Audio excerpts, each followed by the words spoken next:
le stand de la police ne désemplit pas. Pris d'assaut par le public, les curieux et les passionnés des armes et tenues. Quand on dit ici, la population ne sait pas que c'est aussi le 117. Le 117, on a une base. À la base, on a les téléphones fixes en fait. C'est plusieurs téléphones fixes comme ceci. Donc quand vous appelez souvent, c'est chez nous que ça sonne. Quand ça sonne, nous décrochons ici. Ici, à l'unité de l'équipe spéciale d'intervention rapide, ces jeunes sont sous le charme à l'idée de toucher du doigt la réalité du travail effectué par cette unité de police. Passé les explications, il est temps de se mettre dans la peau d'un essir prêt à intervenir. Casque balistique pour pouvoir intervenir plus rapidement sur les lieux. En mettant là, nous avons les bénaux pour voir lors de l'interpellation, on doit noter, on la mettons là. Nous prenons notre arme d'assaut qui est à N21. Nous sommes dotés d'une phonie pour pouvoir communiquer avec la hiérarchie étant. Une fois tous ces équipements arborés, l'élément de l'ESIR, de l'équipe spéciale d'intervention rapide de la police, est prêt donc pour mener l'assaut. Bien sur le terrain, lorsqu'on a interpellé le plus dangereux dans la foule, nous le menotons immédiatement.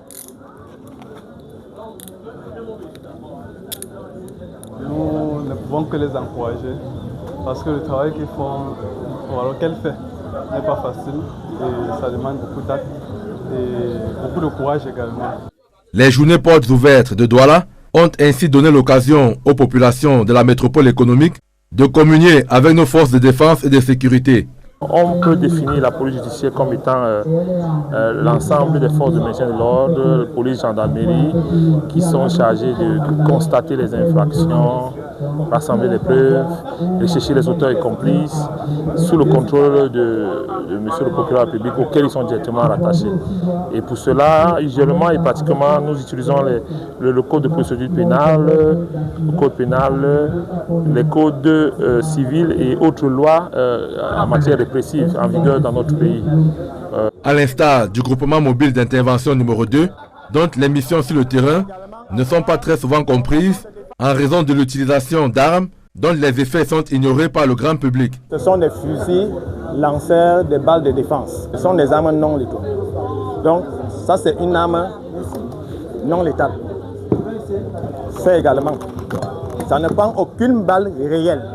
Ici, dans le stand du génie militaire, une simulation dans les stands de tir nous plonge au cœur du dispositif mis en place lors des affrontements sur le terrain. C'est tout émerveillé que ces tireurs d'élite en herbe découvrent les sensations et surtout le bonheur à défendre l'intégrité du territoire. Les journées portes ouvertes des hommes en tenue ont ainsi permis au grand public de communier avec les différents corps en tenue. Au CIES, nous formons et nous entraînons. Nous formons les électromécaniciens de sécurité en CAT1, CAT2, BS1, BS2. Nous entraînons le personnel navigant et le personnel non navigant. Et les civils aussi à leur demande. Bon, je ressens un peu les difficultés que peut éprouver un pilote, parce que tout est sensible ici au niveau de ce simulateur. Il faut gérer les accélérations, la direction, c'est pas comme au sol.